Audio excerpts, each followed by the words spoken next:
before? Well, some 1,000 deaths have been linked to illnesses caused by the toxic dust from the wreckage at Ground Zero.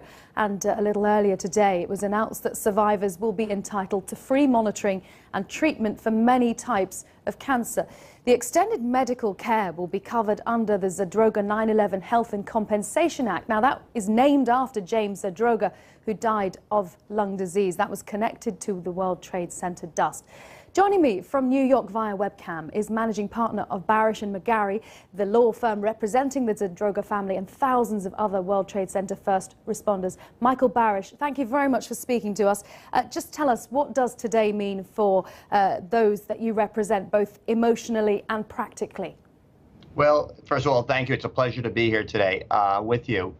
Today was an emotional day, but also, as you pointed out, it was great that there were no politicians giving speeches. It was just the families down at Ground Zero, which is about a block behind me at my office.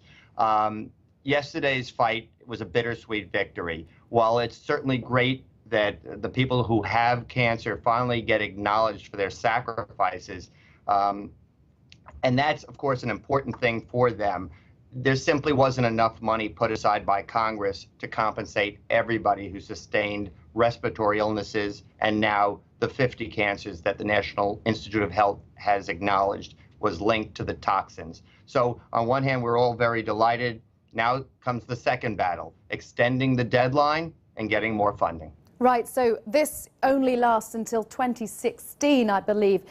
You now have to ensure that this goes on for the foreseeable future. I just want to ask you what kind of cases we are talking about among the more than 1,000 firefighters you represent. And you say your clients feel like human time bombs. Well, you know, a lot of these guys, most of my clients are New York City firefighters, and we represent over 5,000 rescue workers, and they range from sanitation workers, police officers, construction workers, and of course the firefighters who were digging through the rubble. They all feel like they've been given a death sentence. Nobody knows exactly what this cocktail of toxins will do to the lungs, to the esophagus, to the liver, to the spleen, to the entire body.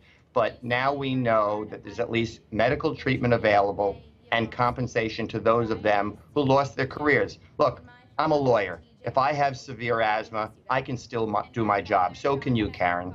But the fact is, a guy who has to fight fires, a guy who makes a living doing construction, can't be near dust. Otherwise, he can go into bronchospasm and die.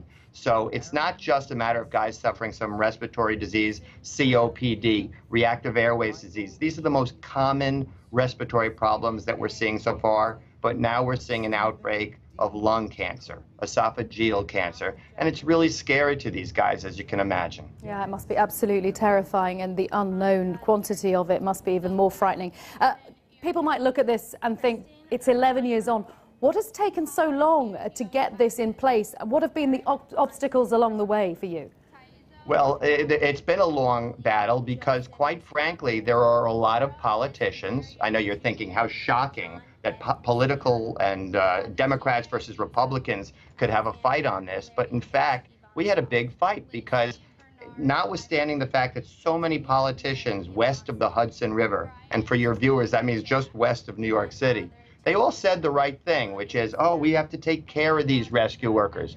But frankly, a lot of people west of the Hudson River feel, oh, this was an attack on New York City only. Why should we have to bail out the city? And it took a lot of cajoling and convincing and lobbying down in Congress for the rescue workers to convince the politicians to do the right thing. Look, they were there for us.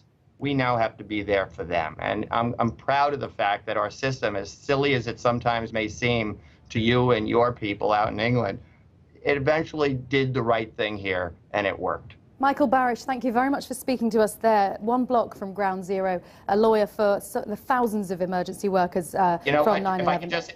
Karen, if I could just add one thing, I'm mindful of the fact that 67 of your citizens perished that day too, and they are not forgotten here. Thank you very much, Michael Barasch, for joining us. We appreciate your time.